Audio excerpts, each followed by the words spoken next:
E eu acho que um ponto importante na cultura empresarial é você saber respeitar e entender as diversidades. O mundo está cada vez mais diferente um do outro e essas diferenças formam alguma coisa. Arnold Correia é CEO e presidente da Atmo Digital, empresa de comunicação especializada em melhorar a comunicação dos clientes e fornecer conteúdo audiovisual. Antes da trajetória empresarial, Arnold já estava imerso no mundo do entretenimento, tendo começado a trabalhar como agente de bandas de rock ainda na adolescência. Hoje, Arnold ajuda empresas de diferentes portes a impulsionarem sua cultura através de ações de comunicação. Está começando agora o IPOcast, o podcast do IPO Brasil. O IPO é uma comunidade global de executivos e empreendedores extraordinários com mais de 30 mil membros no mundo. Aqui, toda semana você conhece uma nova história de vida e carreira dos nossos membros. Este episódio é patrocinado por Positivo Tecnologia, FBIS Early Adapters, Cashme, crédito que impulsiona planos, sonhos e você, e eCore, especialista em aceleração digital.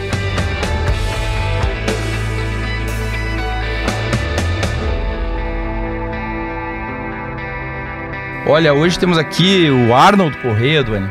Tô até com medo dessa entrevista porque ele é o cara da mídia, né? Espero que ele nos dê uma nota acima da média aqui para o podcast, né?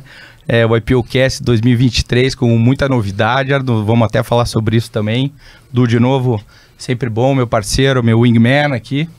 Arnold, vai ser um prazer, você tá no nosso pipeline já faz algum tempo, né, Duane? Acho que desde outubro do ano passado, mais ou menos. Tava querendo um momento para fazer um convite, assim, então, sabe? Uma circunstância. Fazer um encontro perfeito, assim, mas demorou um pouco, mais deu. Então, um prazer te receber aqui, Arnold. Seja muito bem-vindo ao IPOcast. O prazer é todo meu, obrigado pelo convite. Eu sou da mídia, mas eu sou do bastidor, tá? Eu sou do back-office, então aqui, eu vim aqui para tirar o chapéu e aprender com vocês. E estou muito feliz de estar com o Duane, foi meu mentor do programa de mentoring do ano passado, e quem foi rei nunca perde a majestade, né? Então vai ser meu mentor aí para sempre. Então, muito obrigado pelo convite. Coisa boa, sabe que eu ano passado eu estava na cadeira de mentoring do nosso capítulo, então eu sei desse match de vocês aí há muito tempo. E vamos falar mais para frente do programa de mentoring, que realmente é uma das pérolas do IPO.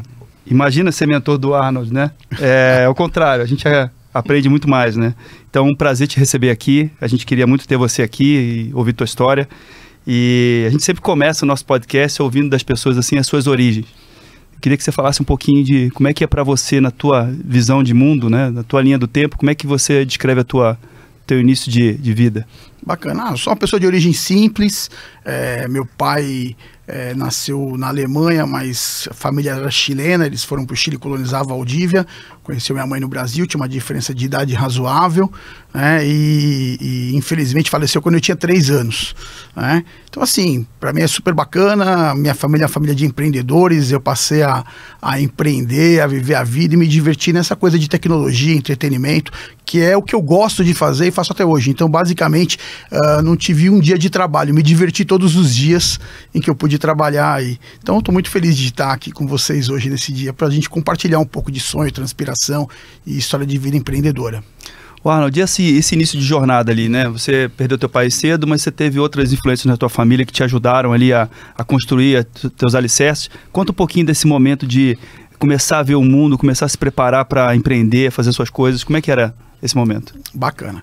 Bem, eu acho que eu tive muitas influências, né? Eu nunca levei essa coisa do meu pai ter falecido como um desprivilégio. Eu acho que, irracionalmente, eu acabei tirando muito proveito disso. Então, tive muitas figuras paternas ecléticas na minha vida, né? Uma delas, eu faço judô desde os 5 anos de idade, né? Então foi o meu sensei José Simão, que é uma figura, assim, um cara que saiu de Portugal com 9 anos, os pais colocaram ele no navio sozinho, porque não tinham dinheiro para trazer os outros. Quando ele chegou aqui, encostou numa família japonesa e foi criado como japonês, só que ele é português, né? E aí um camarada super diferente. Então convivi no esporte, na competitividade, levando o coach dele. De outro lado, eu tinha um tio que é uma inspiração para mim, empreendedor, irmão da minha mãe. Então, assim, um self-made man super bacana, com baixíssima escolaridade, mas uma capacidade de aprendizagem, de adaptação, de visão do mundo muito legal. né? E depois, por ironia do destino, eu fui conhecendo muita gente boa, organizações que foram chegando e a gente foi aprendendo e assim, eu acho que tudo acabou me inspirando. Talvez algum desprivilégio na vida, ele acaba se tornando um privilégio por você estar com a cabeça mais aberta e aproveitar cada momento de forma mais intensa. É interessante porque esses acontecimentos na vida de cada um de nós acabam sendo interpretados de forma diferente, né? E é interessante as escolhas que a gente vai fazendo ao longo da jornada, né? De como lidar com as adversidades, né? Você, em algum momento da tua infância, mesmo lidando bem com isso, porque você é uma pessoa que tem uma energia e vai para cima, né? Mas em algum momento te fez falta poder ter essa conexão um pouco mais profunda com a paternidade, ou você de fato conseguiu ir superando isso sem perceber que era um problema mesmo? Eu acho que na minha infância e adolescência, e até na minha vida adulta, nunca me fez falta, porque é difícil você perceber falta daquilo que você não teve. E sempre foi muito suprida por outras pessoas, né? Outras, até entidades. Talvez eu tenha a percepção dessa falta hoje como pai. Né? Porque, a gente estava antes de começar aqui conversando sobre filhos, né? Então você tem filhos, você tem momentos, aquele momento que você cuida de uma criança, que você brinca, depois o filho tá mais velho, vira seu amigo, né? Então assim, hoje talvez eu perceba mais isso do que quando eu vivi. Então assim, não fez falta, mas eu acho que me completou do mesmo jeito, os espaços são preenchidos, sabe? E no fim, as coisas acontecem pra gente aprender a lidar com a diversidade. Aquilo que a gente estava falando aqui antes, né? Tirar proveito de uma situação dessa, né? Uhum. Você tem duas escolhas, ou deprime, ou não expande, ou você se expande, se educa, se engrandece, né? E é por isso que a gente está aqui, né? Para saber dessa tua vida, que a gente deu uma pesquisada também, né, Erno? Uhum. Acho que tua vida no mercado de mídia e o que você faz hoje é uma coisa bastante diferenciada a nível Brasil aí. Fala pra gente um pouco então como é que você começou, por que você escolheu o caminho da mídia, né, as escolas que você passou, um pouco da tua carreira. Legal. Bem, a minha família é uma família de indústria, né? O meu tio, esse que é um grande inspirador, ele trabalha com embalagem de papel, minha mãe também trabalhava na mesma companhia, tal. Então eu tinha tudo para trabalhar na companhia de embalagem, fazer saco de supermercado, papel e tal. Mas não era aquilo que me atraía, eu sempre gostei de música, tocava guitarra e o mundo do show business, né, o entretenimento, ele sempre me puxou, né? E num determinado momento eu tinha uma banda. Eu tinha uns 15 anos e tal, era a década de 80, né, o momento da música nacional, e essa nossa banda, no circuito paulista, era uma banda bastante relevante, né? Qual era o nome? Chama Fábrica Fagos. Eu tive algumas bandas, mas o Fábrica Fagos foi uma banda muito legal. O que aconteceu é que eu não era um músico virtuoso, né? Eu nunca fui um músico virtuoso, talvez graças a Deus, porque se eu fosse, eu seria músico daquele que toca na pizzaria, né?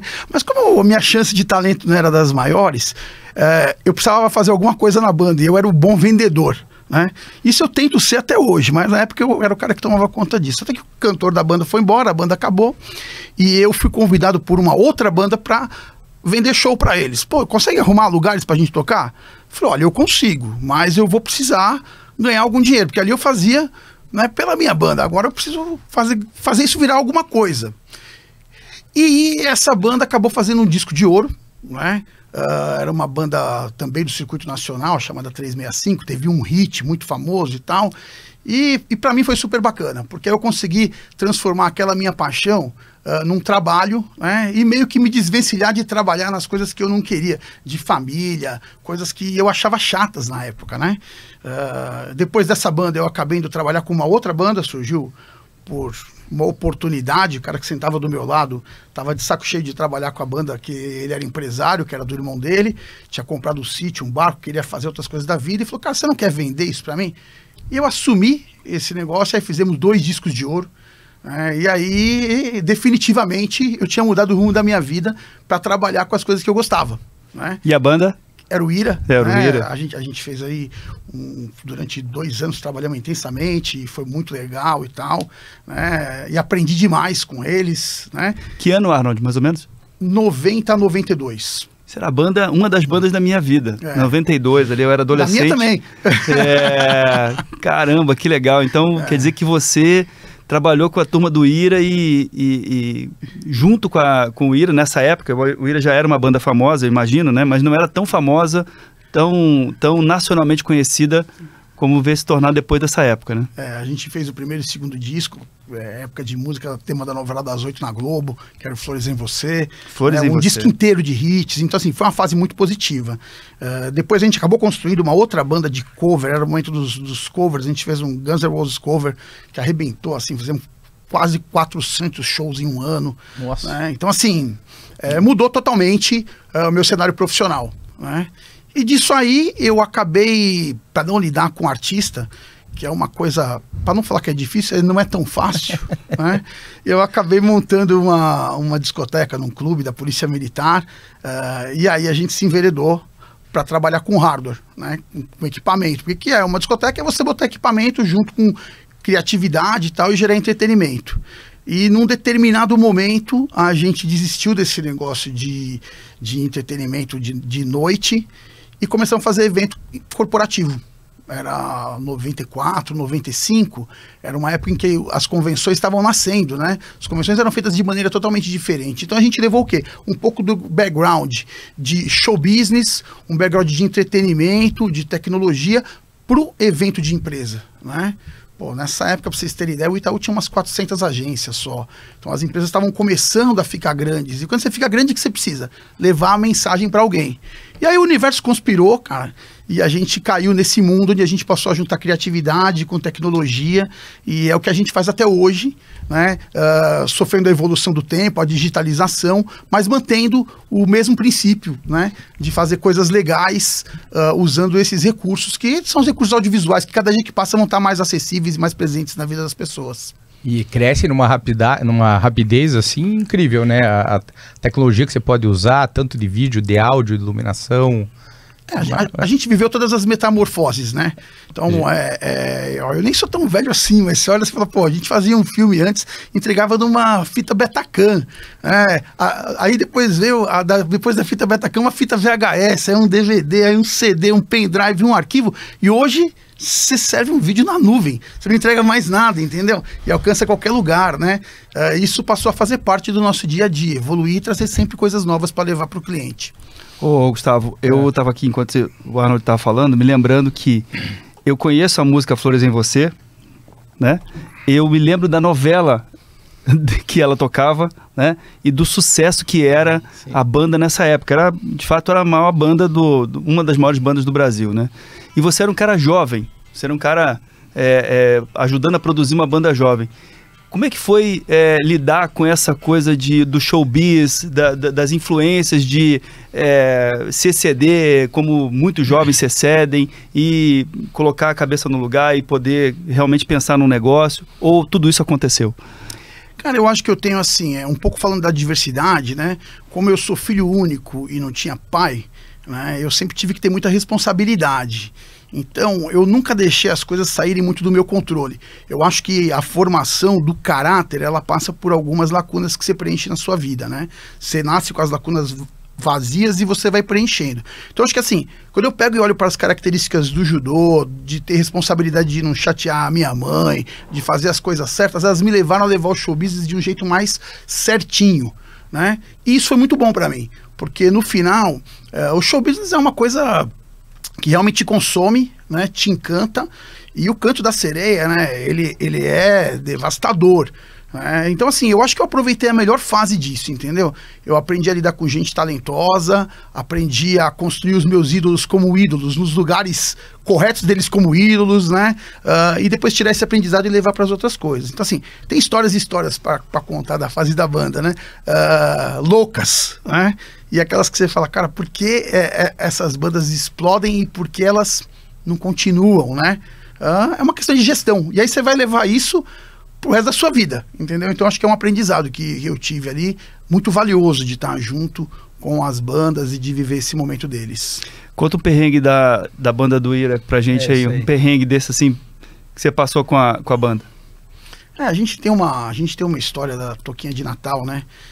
chacrinha de Natal, você vai fazer ao vivo chacrinha de Natal, e chega lá, veio o diretor do programa, o Abelardo Figueiredo, né, o Leleco, que era filho do Chacrinha. Que era filho do Chacrinha, né, e fala, pô, tá aqui as toquinhas de Natal pra banda usar, aí vamos lá, né, levar pra banda, sou produtor, né, pessoal, vocês precisam usar a toquinha de Papai Noel e tal. A banda fala, não, a banda é uma banda punk rock, a gente não vai usar a toquinha de Papai Noel. Realmente, a banda é uma banda punk rock, não tem muito sentido de parecer de toquinha de Papai Noel. Aí você vai lá no diretor do programa, né, Não vai dar. vamos lembrar que naquela época, quando a música tocava na novela das 8, você vendia uns 20 shows, né? O prefeito de São João das Farinhas, Capela do Alto, São João do Milho Verde, né?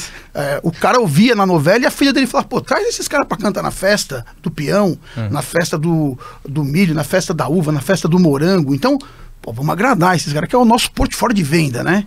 E aí a banda fala, não vai usar. Você vai lá no diretor e fala, o pessoal não vai usar a banda punk rock. Não, tá todo mundo aqui de toquinha, Titãs de toquinha, Paralamas de toquinha, RPM de toquinha. Aí você volta, pessoal, Natal, Chacrinha tá de Papai Noel, todo mundo de toquinha. Porra, não vamos usar toquinha, coisa nenhuma. Bem, você fica nesse vai e vem 20 vezes, né? Até que a banda resolveu... Produtor lidando com contratante e banda famosa ali no meio do caminho. Até que a banda resolve não usar a toquinha, né? E tudo bem. Foi sem toque, mas foi. Mas aí a Globo não chama mais pra nada, né? Aí você não vende mais nada. Então, assim, você fica à mercê e aí as coisas começam a se encaixar, entendeu? O Ira, sem dúvida alguma, é uma das bandas mais talentosas do rock nacional, né? Talento é quando você conversa com o artista e o cara é inteligente. O cara tem visão pra passar mensagens de forma agradável e icônica, né? Os músicos são músicos e tal. Mas acho que o comportamento que o mercado exigia na época estava inadequado ao entendimento deles e de muitas bandas, pessoal. Então, assim, é complexo. Você quando está lá como um businessman, olhando aquilo de uma forma diferenciada, você está com outro chapéu, entendeu? Mas ensina você a entender o ponto de vista do cliente, ensina você a entender o ponto de vista dos talentos nas empresas, né? Pô, coisas que eu aprendi quando eu tinha 17, 18 anos trabalhando com banda de rock, cara, eu vivo hoje, seja na minha empresa, seja em conselho de empresa que a gente tá, entendeu? Como é que você lida com um talento, né? Um talento tem desejos diferenciados, entendeu? Que você tem que saber se adaptar. Eu me lembro de uma entrevista que o Marcos Mion deu. Ele chegou pro Chorão do Charlie Brown Jr., era um programa de tarde, assim, né? Ele falou, tem aquela música do Charlie Brown Jr. que é Não Sou Como Você, Filho da Puta, Viadinho, né? E ele pede pro Chorão, fala, Chorão, vou te pedir uma gentileza, por favor, pode trocar, não pode não falar o palavrão? O Chorão, não, tudo bem, não tem problema nenhum. Acho que era um programa da tarde, assim, né? E aí quando chegou nessa hora da música, ele pegou a câmera, segurou a câmera, olhou pra ela e falou, não sou como você. Falou, pelo amor de Deus, cara, deu um puta problema e o artista faz o que quer. E aí eu imagino que pro produtor fica esse aprendizado, né, de se virar, né, você tá num lugar, o artista não chegou e você precisa segurar a plateia porque tem pessoas que pagaram o ingresso e tem problemas acontecendo que... Então eu imagino que deve ser um pouco dessa rotina. O Nas é um cara muito inteligente, ele é fora da curva, né? Tem o livro dele, ele conta várias histórias, inclusive essa que eu tô falando, né? Assim, vale muito a pena ler, porque é um cara fora da curva em todos os aspectos, politizado pra caramba, entendeu? Não polarizado, né? E que entendeu um pouco do que aconteceu aí nesse circuito de rock and roll. Que bacana. Agora, falando em rock, que saudade dessas bandas, né? Putz, falando em música, Doni, rock nacional, né? A gente fica com saudades. Dessa época aí, assim, era uma grande época do rock nacional, muitas bandas, né? Até que não eram de rock, mas eram de pop nacional e acho que fazem a nossa imagem adolescente, início da vida adulta ali. O Ira era uma delas, mas tinha Paralamas de Sucesso, Legião Urbana, Plebe Rude, maravilhosa, né? Uma época... muito saudosa.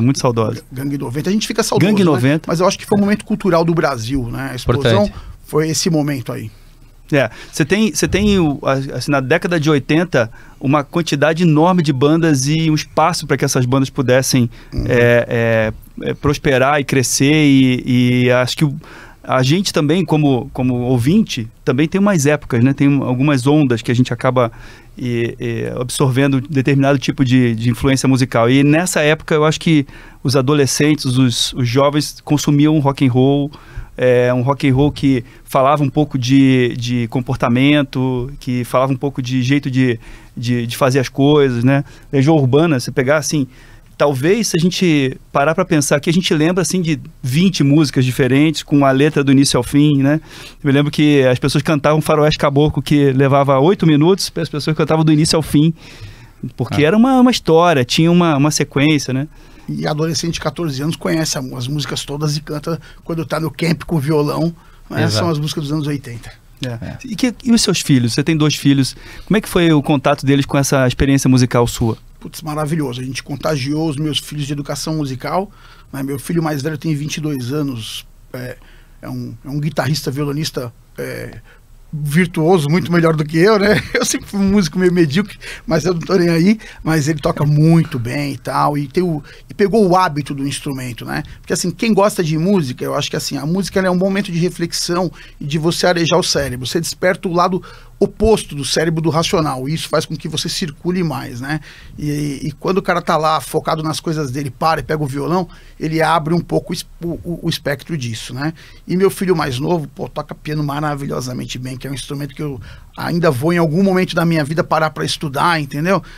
E é um cara assim, além de ter estudado muito, também tem um pouco de autodidata, porque toca coisas do jeito dele e tal. Tem uma habilidade natural, Tem uma habilidade natural. Então, assim, eu sou muito feliz dos meus filhos terem se contagiado com música e tal. E acho que isso deveria fazer parte do dia a dia de qualquer pessoa, porque muda você. Muda você. E hoje em dia, o que te influencia musicalmente? Cara, eu ouço de tudo um pouco, eu sou eclético, né? O nosso negócio é um negócio que atende empresas, né? E a gente é muito forte na questão cultural das empresas. Nosso negócio não trabalha diretamente com o marketing, a gente trabalha com a imagem e a cultura da empresa. E eu acho que um ponto importante na cultura empresarial é você saber respeitar e entender as diversidades. O mundo está cada vez mais diferente um do outro e essas diferenças formam alguma coisa. Então eu sou eclético, eu ouço de tudo um pouco, entendeu? Eu gosto muito do rock and roll, gosto das coisas clássicas, mas eu gosto de dance music. Não posso negar que eu gosto bastante de samba também hoje, entendeu? Assim, eu acho que tem um espaço bacana para todas as músicas. Então não tô naquele único estilo, não. Cada dia eu ouço de um jeito. E aí, então, falando um pouco dessa influência que você acaba absorvendo, entrando um pouco na Atmo, né? Essa coisa de entender a cultura das empresas, né? E de alguma maneira entregar para elas a capacidade de representá-las massivamente, né? Empresas que têm centenas de milhares de funcionários. Como é que você entende assim que conseguiu captar que isso era um produto e que era um desafio, e é sempre um grande desafio, disseminar a cultura, representar a empresa em diversos lugares, né? E através de questões que são figurativas, né? Então, você traz um palestrante, por exemplo, é um palestrante que vai conectar com algum aspecto cultural, a música que vai tocar, o ambiente, então tudo isso são influências culturais que você está levando de um briefing até um público massivamente. Como é que você foi entendendo que isso era um produto e como é que você foi encaixando a empresa? Se eu fosse te responder de forma rápida, eu falaria me divertindo, né? O que é uma cultura empresarial? Tá? A cultura empresarial é como a gente faz as coisas por aqui, né? Em qualquer negócio. Como a gente faz as coisas por aqui, um pouco o dono, o empreendedor, ele tem vontade de dizer, um pouco é como as pessoas assimilam, né? Isso tem a ver com entretenimento. Então você faz uma convenção, você toca lá uma música do Chitãozinho e Chororó, a empresa não gosta. Você toca uma do Charlie Brown Jr., a empresa gosta. Como a gente faz as coisas por aqui, a gente faz com rock and roll. Você toca música alta enquanto alguém está escrevendo, fazendo um exercício, o cara gosta. Você não toca, as pessoas não gostam. Você começa a entender. Fazendo essa diversão, porque assim, eu vim da base, né? Depois da discoteca, eu fui carregar caixa, fazer som, ser DJ, ir lá filmar, entendeu? Então a gente conhece como as pessoas pensam. E nesse laboratório de diversão, eu dei muita sorte de estar no lugar certo com as pessoas certas, né? Dentre elas, a gente trabalhou pro Walmart, quando o Walmart veio pro Brasil, né? O Walmart era uma joint venture da Lasa, né? Lojas americanas, né? Que tinha uma cultura forte, porque vinha do Banco Garantia, né? E do Walmart, que, na minha opinião, o Sam Walton criou, que é a cultura empresarial. O Sam Walton trabalhou pouco tempo na companhia como CEO, depois entrou um profissional e ele só fez o quê? Eu vou explicar para as pessoas como a gente faz as coisas por aqui, né? E virou a maior companhia do mundo, até hoje. É a maior companhia em vendas do mundo, né? E a maior companhia em pontos de venda. E eu tive a oportunidade de aprender com esses caras. Então, assim, eu acho que você levar a cultura empresarial, é você escalar o jeito de como você faz as coisas por aqui.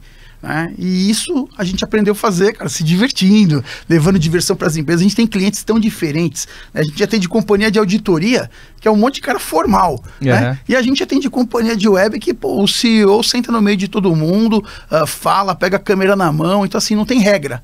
Né? Tem é você deixar a coisa divertida e aquilo ecoar em mais pessoas que sintam a mesma coisa. E quando você pega... Desculpa, Paigu, você. Não, eu ia, pegando esse gancho, como é que você pode descrever pra gente como é que é um briefing, como é que nasce um evento? Vamos dizer assim, você falou agora do Walmart, vamos dizer que você vai fazer uma convenção de vendas pro Walmart, né? Falando de vendas. Como é que vem o briefing? Quais são os principais pontos que você tem que atender? O que você devolve para eles? Fala, ó, isso aqui acho que tem que fazer isso. Eles mexem um pouquinho, pronto, tá criado, o evento vai ser assim, essa dimensão, esse local, esse horário. Né?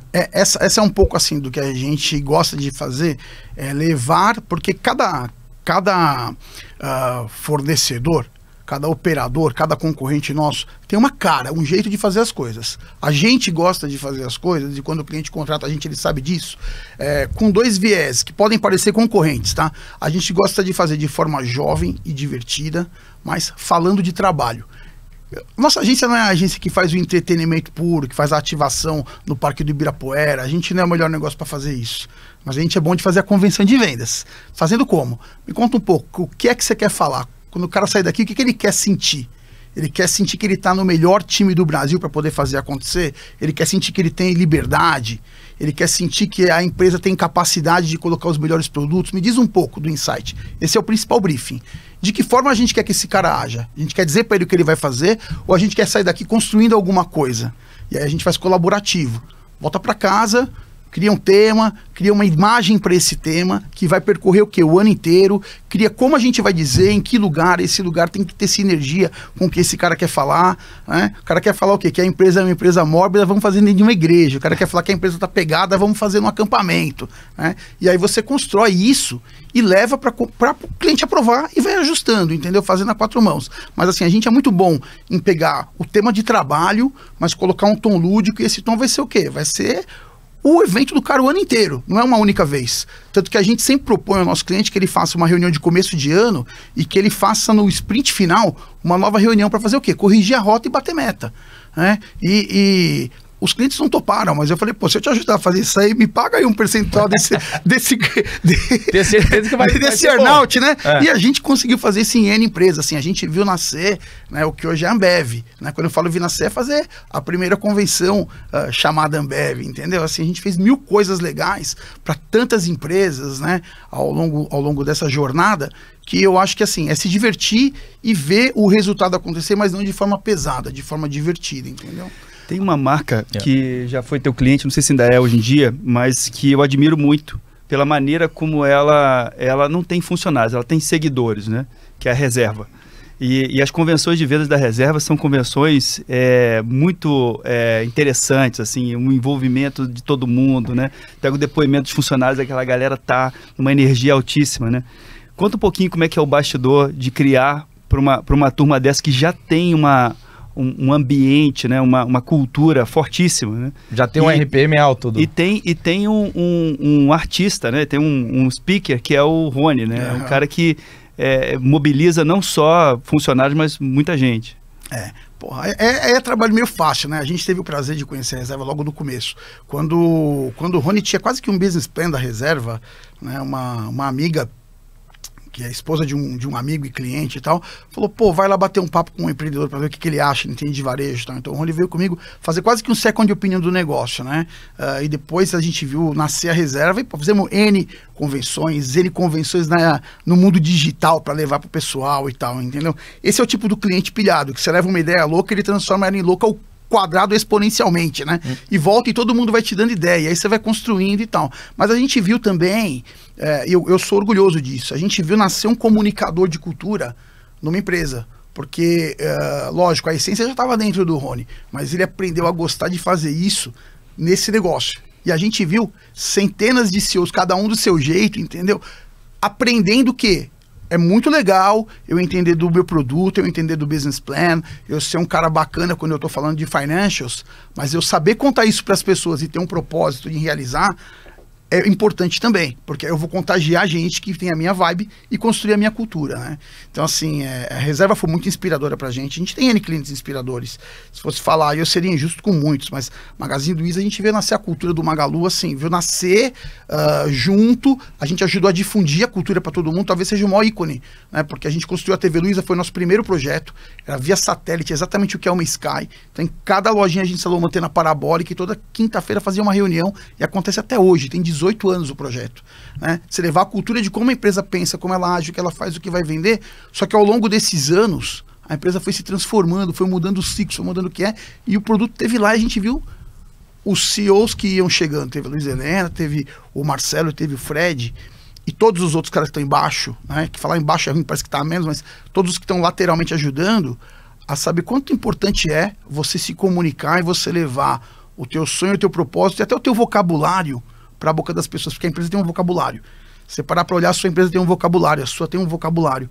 Esse é o jeito que você fala. E é assim que as pessoas multiplicam. E a gente ajuda a fazer isso, entendeu? Então é gostoso. Luísa, como é que ela se envolvia no processo de levar a cultura para dentro da companhia? 150%. Se envolvendo até hoje, assim, é uma amiga, uma madrinha, entendeu? Uma pessoa que gosta do processo de comunicação, entende o valor, né? É meio que Napoleão Bonaparte com vinho, sabe? Na hora que o momento tá ruim, ela, vamos comunicar, na hora que o momento tá bom, vamos comunicar para celebrar. Então, assim, tá sempre intensa, levando e, pô, eu vi essa companhia, quando eu cheguei tinha 60 lojas mais ou menos, né? A gente viu a companhia, hoje tem mais de 1.400 pontos. A gente viu a companhia crescer sem perder a identidade. E assim, me sinto muito feliz quando eu chego numa loja no Belém do Pará, que é quase como se fosse outro país, e você vê a mesma cultura que você tem numa loja de Franca, onde a companhia nasceu, entendeu? Isso é o quê? A gente é a ferramenta, mas o mérito de como fazer e como falar, né, tem a ver com quem está lá atrás. Luiz Helena é um exemplo disso. E desafiadora, tá? Por incrível que pareça, cara, na pandemia a gente teve uma história interessante. Na pandemia, nosso negócio já estava pronto para fazer transmissão. Que as pessoas chamam de live. É isso, né? que eu ia te perguntar, é pandemia, né? De live, a gente já faz desde 2005. Né? E aí, o que aconteceu foi que o cliente se digitalizou. E no Magalu, isso já acontecia desde 2005. Aí um dia a Luiz Helena falou, olha, eu vou fazer, mas eu quero conversar com as pessoas, eu quero todo mundo ver as carinhas. Aí eu falei, é difícil. Ela falou, não, isso tem lá no Luciano Huck, as carinhas. Eu falei, não, lá é gravado. Ele grava todo mundo, aquilo é um fake, é só uma cena que aparece. Ela falou, não, eu quero fazer com eles falando. Eu falei, não, ela falou, não, você tá errado. E ela discute. Ela ligou pro Luciano Huck e ele falou, não, é gravado. Ela voltou e falou, não me interessa se é gravado, eu quero fazer ao vivo.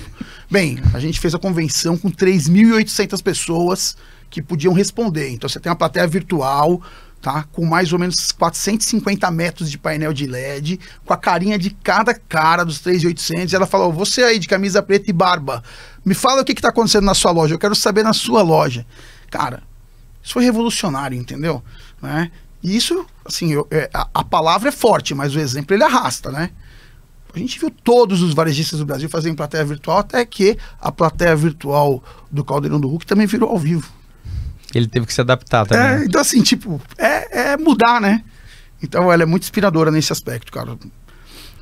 O Fred é pior. O Fred é pior. Meu amigo é pior. Precisamos convidar aqui ainda. Bater a agenda aí. Já tentamos algumas vezes, sim, sem dúvida. O Arnold, e Endeavor, né? Qual que é o teu link com o Endeavor? Eu sei que você, o Chicane, tem uma história bastante de perto com o Endeavor, né? Como é que ela entrou na tua vida, o da Atmo? O que você tirou de proveito? Você tá lá ainda? Endeavor, assim, talvez foi uma das melhores coisas que aconteceu na minha vida. Muitas coisas foram as melhores coisas da minha vida, mas Endeavor, sem dúvida alguma, tem um espaço gravado no meu coração, né? Endeavor eu conheci no primeiro dia da Endeavor no Brasil, né? A Endeavor tinha uma amiga que é IPO, que é a Marília Roca. Ela vinha da mesma escola que eu, de Walmart, e saiu para fazer MBA. E acho que no fim do MBA dela, ela foi convidada para trazer a Endeavor para o Brasil. né? O Beto Sicubira chamou ela, ele era o grande sponsor da Endeavor, ela veio, fez o startup da Endeavor do Brasil e a gente fez o primeiro dia, né? O primeiro dia da Endeavor, ela já cumpriu o papel dela. Qual é o papel da Endeavor? É através de empreendedores, de histórias inspiradoras, inspirar outras pessoas. É transformar um cara muito simples num empreendedor, né? E esse dia era o Vences Casares, que era um empreendedor Endeavor da Argentina, que estava contando o business plan do produto dele, que era a Patagon, né? Patagon, foi um sucesso. O Vences foi o primeiro bilionário da Endeavor, né? Construiu N empresas. Aqui no Brasil também teve o Lemon Bank, acho que a CertSign. Bem, é um mega cara, mas a gente viu naquele dia um cara contando que ele ia fazer de um negócio pequeno que não existia e tal, e eu fiquei inspirado. Dali pra frente, isso era no 2000, eu passei a fazer todos os eventos da Endeavor. Mas o meu background profissional naquela época era de diretor de vídeo. E eu ia gravar os empreendedores. Então, quando o empreendedor estava no processo seletivo, que é muito parecido com o que é um cara de searching, de um fundo de investimento, de um venture capital, né? Eu ia lá, fazia uma entrevista em vídeo e a gente apresentava isso no painel nacional. Cara, só que eu era um entrevistador. Então imagina, eu tinha 20 e poucos anos, ter a oportunidade de falar com caras que estavam construindo empresas diferentes. Eu entrevistava, e vocês sabem, vocês estão entrevistando, né? Quando você está entrevistando, você pode tudo, entendeu? E eu aprendia, então eu fazia uma aula com cada cara desse. Então, eu gravei o Wilson Poit, eu gravei o Bento Coit, eu gravei o Luiz Chicane, eu gravei o Marcelo Rossi, o Mário Chadi. Pô, os caras que hoje são grandes empresários brasileiros que fizeram coisa acontecer, eu tinha oportunidade quando eles eram pequenos. Pô, cada cara que eu gravava, ele me inspirava, eu levava pro painel, fazia os eventos, até que um dia me inscreveram num concurso da revista Você S.A., né? Acho que precisava preencher o número de pessoas lá, colocaram, e eu ganhei, né? Na verdade eu não ganhei, eu fiquei tipo nos 10 ganhadores, mas eu não era o grande ganhador.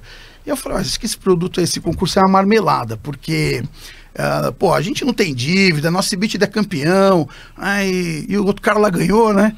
Aí essa minha amiga falou, cara, você não ganhou porque o seu negócio não escala, é você que vai lá e faz. Lembra quando você era o cara das bandas? Lembra quando você tinha discoteca, que você era o self-made man?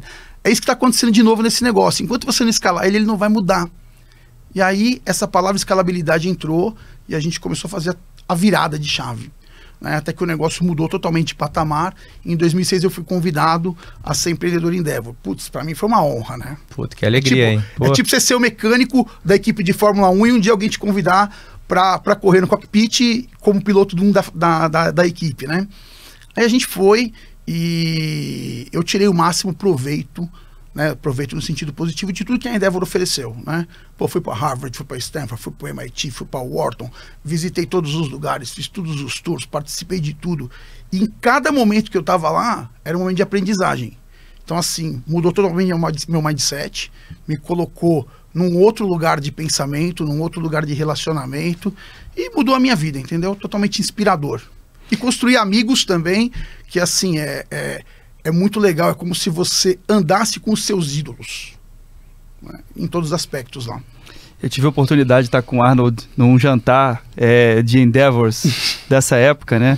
Então, como é bacana, né, ver essas pessoas que se conhecem há muitos anos, talvez aí quase 20 anos, né, juntas ali falando dos seus negócios, né, e como se fosse o IPO, né, o que a gente vive aqui. Mas um ponto que você falou aqui, Arnold, que pra gente, eu acho que você viveu isso e você sabe então o que a gente vive aqui, né? A oportunidade que a gente tem de ter pessoas aqui contando suas histórias, né? De uma maneira onde a gente está olhando para elas, vendo o comportamento delas, não só ouvindo os feitos, etc., né? Mas convivendo, né? Então você fez isso com vários empreendedores e a gente... muitas vezes a gente sai daqui conversando um com o outro e fala, cara, que dia maravilhoso, né? Que dia espetacular, como pode aquela história daquela pessoa, daquele jeito e assim, isso vale muito, né? Tem muito valor para a vida, para o aprendizado de vida, né? Então você viveu isso e sabe o que a gente passa por aqui. Não, putz, eu costumo dizer o seguinte, cara, se eu fosse pagar para fazer tudo o que eu fiz nesse período cobrando, o dinheiro não dava, entendeu? Porque foi muito valioso. Coisa boa, né? E aqui estamos aqui também, né? Aprendendo, escutando. O IPO tem esse tipo de ambiente, né? Que a gente gosta de dividir. O podcast surgiu para isso também, né? E o IPO na tua vida, então, Arnoldo? Já que falamos do IPO, que está há quanto tempo? Como é que você entrou? Você se dedica? já fez as universidades, o IPO, conta um pouco pra gente. Cara, o IPO também é uma dessas coisas que foi uma das melhores que aconteceu na minha vida, né? Eu acostumo, às vezes as pessoas me falam, cara, o que é melhor, o IPO ou a Endeavor? Eu falo, olha, a jornada, né? Você nascer simples, você ser empreendedor Endeavor e depois você chegar no IPO, se transformar no IPO, ela é muito perfeita. Eu não sei o caminho inverso. A gente tem alguns empreendedores, alguns IPOs que se tornaram empreendedor Endeavor agora. Quero uma hora bater um papo com eles, mas essa jornada, ela é muito grandiosa do como você vai construindo, né? E é coisa correlacionada. Então, como é que o IPO entrou na minha vida? A gente teve uma conversa de empreendedores Endeavor com um professor de Harvard, chama John Mullins. E, cara, esse cara, sei lá, ele abriu a minha cabeça de uma outra maneira e ele deu um acesso assim que eu fazia qualquer pergunta, eu incomodava, mandava e-mail pro cara, tudo eu perguntava, né? E ele me respondia. Então, pô, tinha um consultor de Harvard, cara, me apoiando. E aí ele falou, cara, eu vou escrever um business case seu pro meu próximo livro. Só que nisso ele mudou, ele foi pra London Business School. E aí ele na London Business School escreveu o business case nosso, né, e me convidou para apresentar o business case. Eu fui. Quando você é convidado para apresentar o business case, você vai dar a aula, né? Aí o Jim ia me receber, eu ia jantar na casa do Jim com ele e tal. Ia ter toda uma recepção, um receptivo para mim lá e tal, né? E fui para viagem. Só que nesse dia que eu tava lá para dar aula, o Jack Ma resolveu aparecer na London Business School e fazer uma mega doação. O Jack Ma do Alibaba. E, pô, o Jack Ma doando algumas libras esterlinas contra eu, né? Pra vir falar do Gary Play, me ofuscou um pouco. E o professor ficou meio sem graça. E ele falou, pô, os alunos querem ouvir o Jack Ma, e chegou de última hora, e me convidou pra ver o Jack Ma, eu fui também, né? E aí ele falou, a gente vai te convidar de novo. Aí eu fiquei meio chateado, mas depois, rapidamente, eu falei, pô, vamos fazer do limão uma limonada, vamos voltar aqui de novo, né, e tal, e dar aula. E me convidou. E ele falou, olha, esse que eu vou te convidar é mais legal. Não é para uma turma de MBA. É para, além da turma de MBA, 2 grupos de empresários do mundo inteiro, CEOs. E eu pensei, será que é da Endeavor? Mas ele conhecia a Endeavor, e não era do IPO.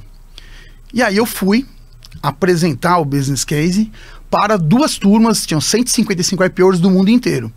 E o Chicane, que é meu irmãozão, assim, a gente é super amigo, a gente se conheceu na Endeavor em 2003, ele já falava do IPO.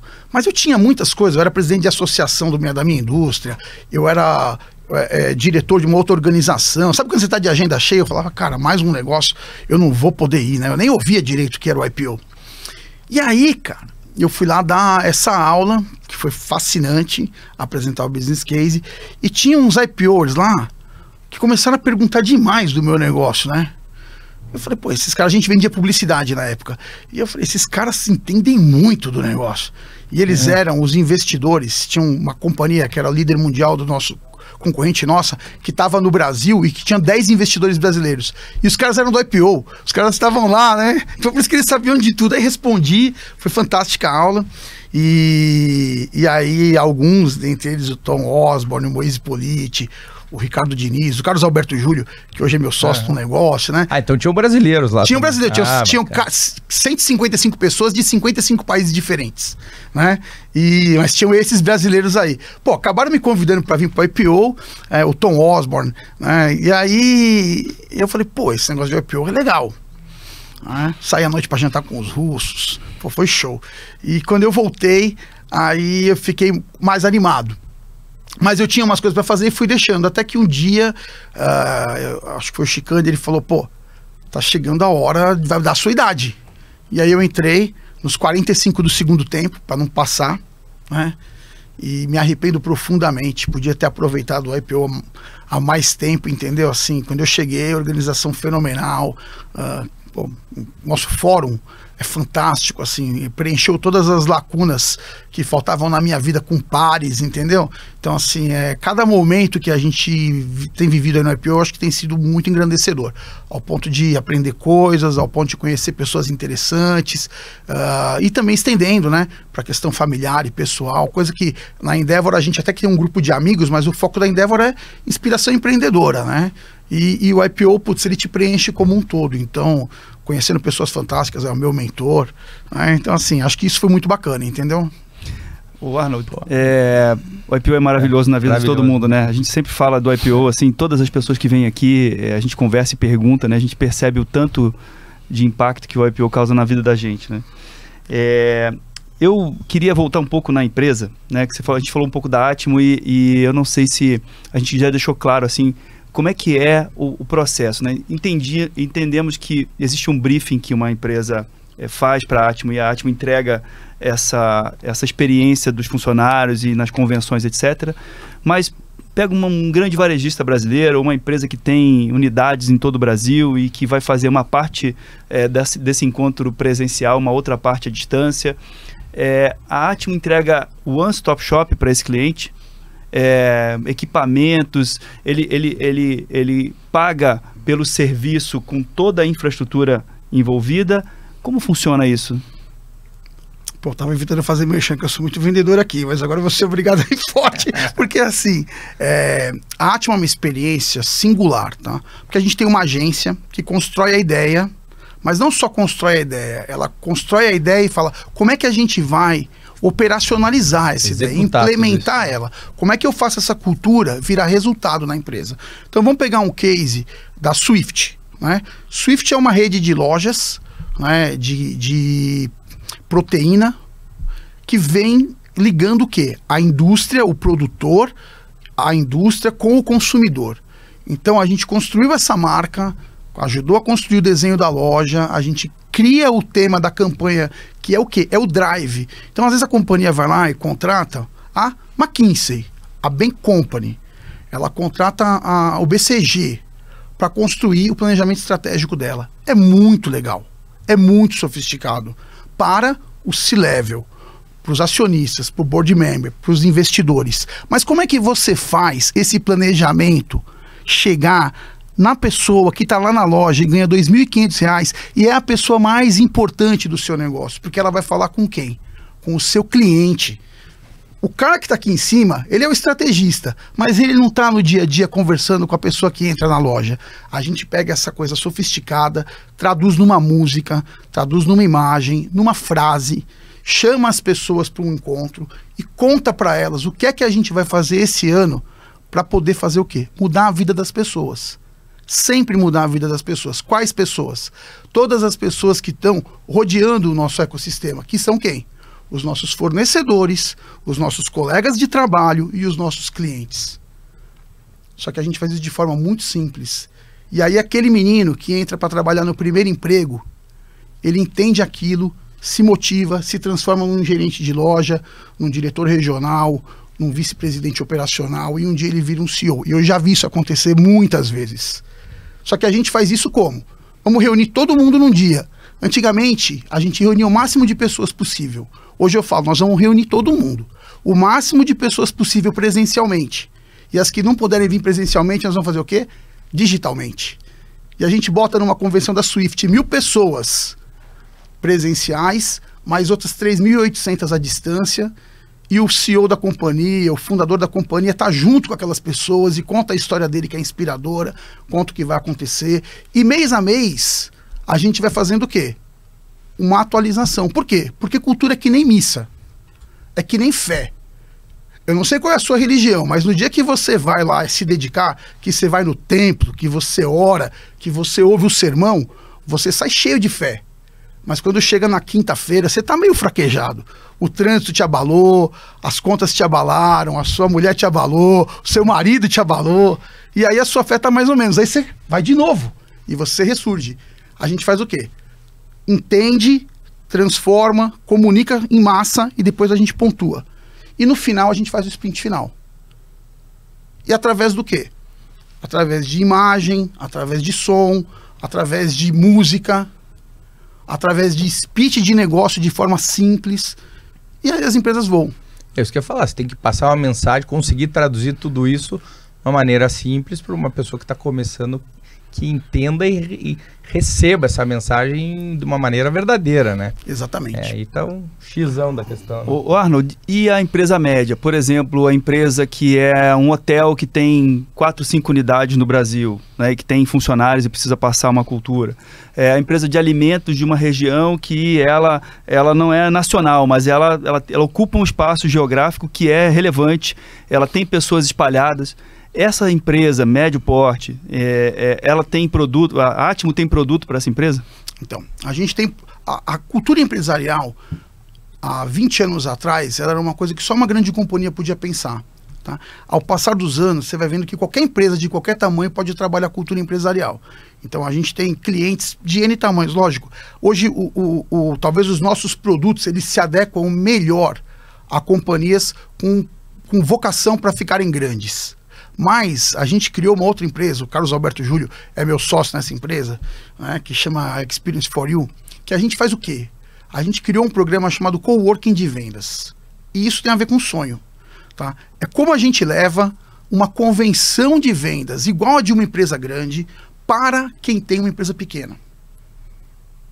O dia que a gente concretizou esse primeiro evento desse projeto, que chamava Coworking Vendas, para a gente foi um sonho. Porque a gente tinha 600 pessoas no Expo Center Norte, divididas em umas 20, eram grupos de 10 pessoas. Então você tinha uma agência de viagens que estava com 20 funcionários lá, um escritório de advocacia com 10, uma pessoa de licenciamento de marca, um cara de clínica auditiva. O cara tinha um negócio pequeno, 4, 5 unidades, mas ele estava numa convenção onde a Luiz Helena foi falar, onde o fundador da Golcase foi falar, onde o Adir Ribeiro, que é o maior especialista em franquias do Brasil, foi falar. Por quê? Ele estava ouvindo o mesmo conteúdo e no final uma dinâmica de roda gigante que de uma convenção de uma empresa grande, só que para empresas pequenas. Então a gente criou esse projeto para levar esse acesso a quem? A quem não tem acesso, porque o nível do empresariado brasileiro ele mudou também. Aquele camarada que era executivo numa companhia gigante, que por algum momento ele saiu da empresa e resolveu não ser mais executivo e foi empreender, ele tem todo o mindset, a bagagem cultural de um cara que foi treinado pelos grandes bancos, pelas grandes companhias, pelas grandes consultorias, mas ele vai aplicar no negócio dele. Só que ele não consegue fazer isso. Ele não consegue contratar um palestrante de primeira linha. Agora, fazendo um coworking, sim. Então a gente tem esse projeto que é super bacana. E vamos pensar num curso, e o Juninho, né? O curador, sim, ele conhece, né? Ele é craque, né? É difícil pra caramba, mas ele mata a pau nisso daí. Já teve aqui. E a gente tem um outro sócio, que é o Romano Panceira, que é o organizador da APAS, né? Que organiza e tal. Assim, então a gente levou... esse realmente foi um negócio de propósito. Quem a gente convida para ser os speakers vem também no propósito de ajudar o quê? O pequeno, médio empresário que tem visão para ficar grande. Quanto custa o ticket por pessoa num projeto desse, num evento desse? R$990, e depois ele tem uma mentoria, um acesso. Mas, por exemplo, a gente teve nesse projeto, por exemplo, um camarada que ele tinha, sei lá, posso falar o número errado, tá? Mas umas 10 lojas de óticas Carol. Ele resolveu levar os funcionários dele para essa convenção. Óticas Carol é nosso cliente na Atimo, desde que tinha 40 lojas, né? O Ronaldinho Pereira foi o CEO lá, ficamos uma jornada inteira com ele, né? Então, a mesma experiência que ele vivia na convenção de franqueados, ele levou em menor escala e com investimento pequeno para os funcionários da loja dele, entendeu? Pensa numa questão, né, Gustavo? Assim, se você for fazer uma convenção de vendas para uma empresa, sei lá, de 20 funcionários, você vai locar um espaço, né? Primeiro tem toda a questão de você ter que levantar essa experiência, né? Você tem que construir a narrativa, tudo isso. Você vai alocar um espaço, você vai colocar alimentação para o pessoal, etc. e tudo. Você vai gastar aí no mínimo uns 30, 40 mil reais para fazer um evento como esse para 20 pessoas. E aí você pega essas mesmas 20 pessoas, né? Faz um compartilhamento de espaço com um line-up de altíssimo nível, né? Você falou o pessoal da Golcase, o Rafael, se eu não estou enganado, é o CEO da Golcase, é o IPO também. Conheci ele aqui num evento em São Paulo.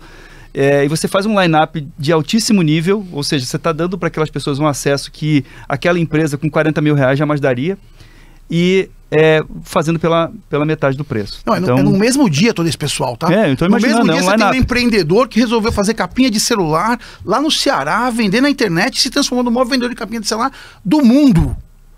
o cara olha e fala, putz, eu posso ser o maior do mundo. Aí você traz com um produto que, em teoria, é uma commodity, tá em qualquer calçadão tem capinha, né? Exatamente. Como alguém consegue fazer algo tão especial com um produto tão simples, né? Aí você traz a uma empreendedora que saiu do interior de São Paulo e está entre as 100 mulheres mais influentes do mundo, que está aqui no Brasil, movimentando tudo sem perder a origem. Aí você traz o cara que construiu as maiores franquias do Brasil, que é o cara da Praxis. Aí você traz o Cortella para falar para todo mundo. Então, assim, no mesmo dia, esse cara tem essa experiência toda que ele não teria, entendeu? Por um preço que... É bem legal. Isso acontece com que frequência? Isso é um evento anual? Isso é um evento que vocês constroem? A gente constrói 5 agendas no ano. 5. Então, uma fala de vendas, a outra fala de pessoas, a outra fala de financials. O Julinho que é o curador. Então, assim, cada agenda a gente leva um tema principal que ele norteia e é como se essa pessoa tivesse a oportunidade de viver aquela experiência. E sempre a gente procura fazer o quê? Levar um empreendedor emergente, vamos chamar assim, né? E levar alguém já consolidado e alguém um pouco mais conceitual. Né? O conceitual a gente já levou o Marins, a gente já levou o Clóvis Tavares, a gente já levou o Cortella, né? E alguém que faz a prática. Então o Daniel, esqueci o sobrenome dele agora, faz o negócio da roda gigante, que era o cara da Eagles Flight. No outro dia teve uma dinâmica de bicicleta, que as pessoas montam uma bicicleta e depois doa. Então assim, o cara sai de lá com uma experiência. Tinha polícia militar. Tinha 12 caras da Polícia Militar participando da convenção de vendas. Vocês vão vender o quê aqui? Não, a gente quer aprender sobre atendimento ao cliente, que a população é nosso cliente. Que interessante. Legal pra caramba, cara. Muito legal mesmo. E isso daí, quem se interessar tem que entrar no Experience for You? É isso. Isso aí. Experience for You. Arnold, agora eu quero falar de você, né? Eu convivo com você e você é um cara muito amigo dos seus amigos, né? As pessoas que estão perto de você sentem a tua amizade chegando perto. Você até me emociona um pouco porque a gente se identifica muito. Eu vejo você uma pessoa que tem uma energia muito grande, né? E coloca muita energia nas coisas que faz, né? Muita paixão. Quando a gente fala assim do teu dia a dia, né? Como é que quais são as suas referências assim de mundo que você acredita que de alguma maneira você gostaria de ser parecido com elas, assim, porque elas te influenciaram muito e fazem parte da sua vida no coração e você leva para frente, né? Eu vou falar de um vídeo que eu vi, que é o tema do nosso capítulo desse ano, né? Um vídeo que eu vi do Cortella, que ele pergunta assim, como é que você faz para existir para sempre, né? Para ser eterno. Ele diz assim, que a única forma de você ser eterno é você continuar existindo na vida de outras pessoas. Que aí aquilo leva para frente, né? Então, quem são as pessoas que te influenciaram a ser a pessoa que você é e o que você está levando para frente, assim? Legal. Bem, as pessoas que me influenciaram a ser quem eu sou, de certa forma, eu já falei um pouco de todas elas aqui, tá? Mas esse meu tio, José Corrêa, que é um empreendedor, eu acho que, assim, ele traz uma lição de vida muito, muito bacana, que não interessa de onde você veio, mas para onde você quer chegar. Né? Assim, de todas as possibilidades. Uma pessoa que se transformou numa pessoa muito sofisticada, vindo de uma origem muito simples, apenas usando uma virtude: vontade de aprender. Então me contagia isso, ter vontade de aprender. Outra pessoa que me influenciou muito foi esse meu sensei, que eu gosto muito dele, metódico, tal, fiel, com mensagens fortes. Apesar de eu não ter conhecido, cara, Sam Walton do Walmart me influencia muito pela vontade de fazer um upgrade social nas pessoas, tá? Impressionante. E eu tenho esse meu amigo que é o Vicente Trios, que hoje é o cara da Swift, mas ele foi o primeiro executivo da Walmart no Brasil. O Walmart tinha 5 lojas, tinha feito um monte de atrapalhada, ele veio com 37 anos, catalão e tal. E assim, um cara muito simples, as coisas se resolvem de forma muito rápida. E eu acho que esses caras me ajudaram a formar um pouco da minha personalidade de liderança e de contágio. Mas, no meu dia a dia, eu acho que pessoas que têm a ver com você em todos os aspectos, de amizade verdadeira, de estar com você falando das coisas que você gosta, de poderem compartilhar com você os seus momentos e a cada dia te ensinar e aprenderem com você, elas fazem a diferença também. E acho que é isso que eu quero deixar de legado, como ter amigos verdadeiros que tenham a ver com você em todos os momentos da sua vida, sabe? Eu acho que talvez isso me identificou muito com a IPO, né? O profissional, o familiar e o pessoal. Eu acho que as pessoas que eu quero levar para a minha vida são aquelas que estão linkadas comigo nesses 3 aspectos, entendeu? Não é só um amigo de negócio, não é só um amigo de falar bobagem, não é só um amigo familiar. É aquele que se encaixa com tudo. E aprendemos com isso, né? Você ter um amigo desse é uma riqueza enorme que você jamais vai deixar embora, né? Porque amizades tem que cultivar, né? Tem que manter, tem que regar toda hora. Então, uma hora ele te ajuda, outra hora você ajuda ele e a coisa vira eterna, né? Puta. Isso eu vejo muito no IPO também, né? Sim.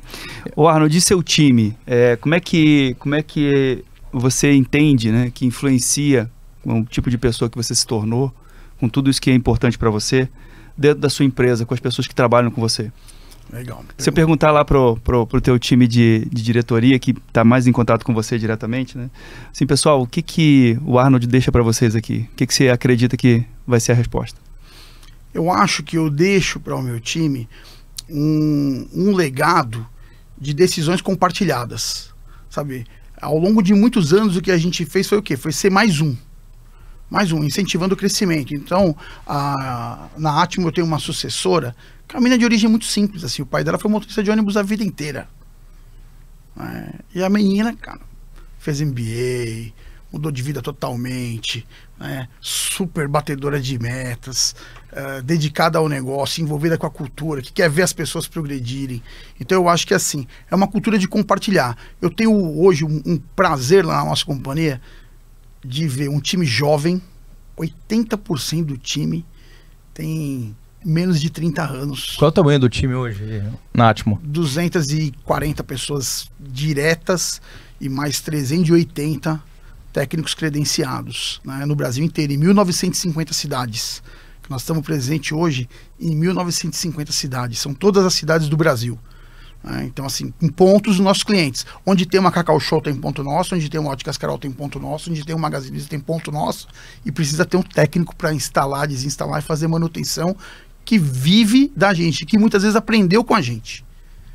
Então, acho que assim, a gente tem um legado de formação, de decisão compartilhada e de acreditar o quê? No poder da juventude. Na Atimo, cara, é quase que uma igreja, assim, tem 17 comportamentos lá, que a gente prega eles fervorosamente, entendeu? E sempre que existe uma dúvida, a gente olha e fala, pô, resposta nisso aqui, ó.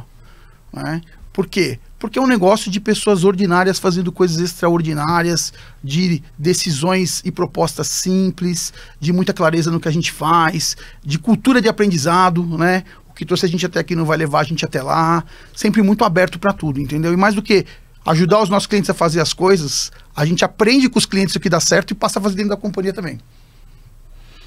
E aí, Igor, o que você achou? Não, lidando com tanta cultura, né? Você veja, eu ia tocar nesse ponto. Pô, Arnaldo, uma empresa chegar para você e falar assim, ó, tá aqui minha cultura é essa, quero que você retransmita ela, né? E obviamente que você tira alguma coisa, um proveito disso e tá trazendo para dentro da tua, né? Então, e cultura é uma das coisas que dá longevidade às empresas, né?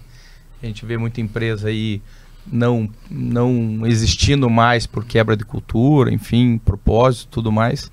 Eu acho que a Atimo, eu estou pensando quando é que eu vou contratar a Atimo aqui, ver se minha empresa tem tamanho. Se não tiver, eu vou ligar para o Carlos Júlio e vou no próximo evento deles lá. Show de bola, show de bola. Bacana. O Arnold, a gente está assim caminhando para o final aqui.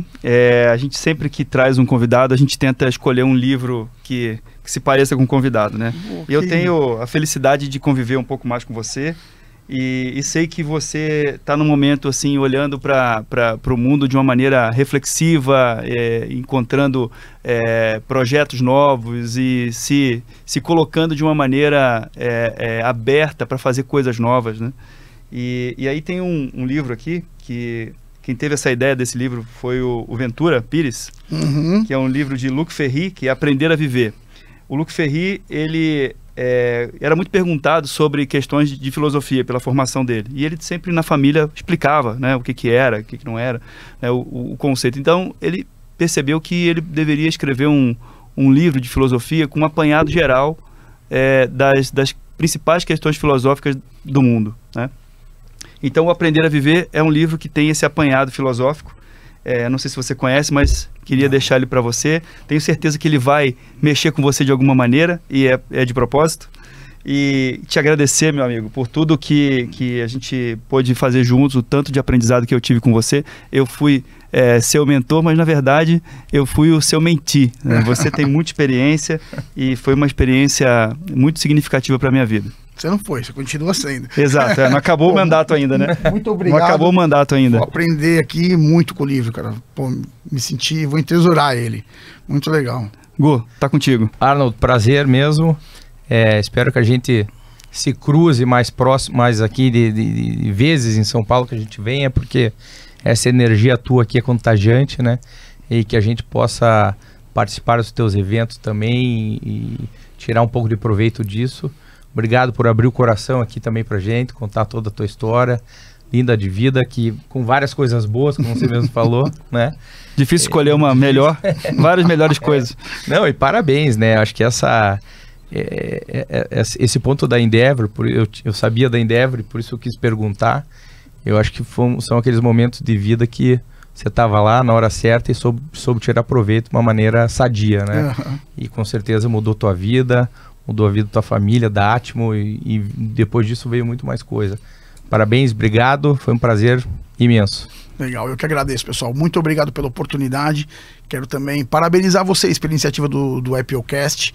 Acho assim, fantástica, super atual e tal. Na minha opinião, tá aí entre os top 5 do portfólio do IPO, o IPOcast, cara. Muito obrigado mesmo pela experiência e por vocês estarem fazendo isso pelo IPO.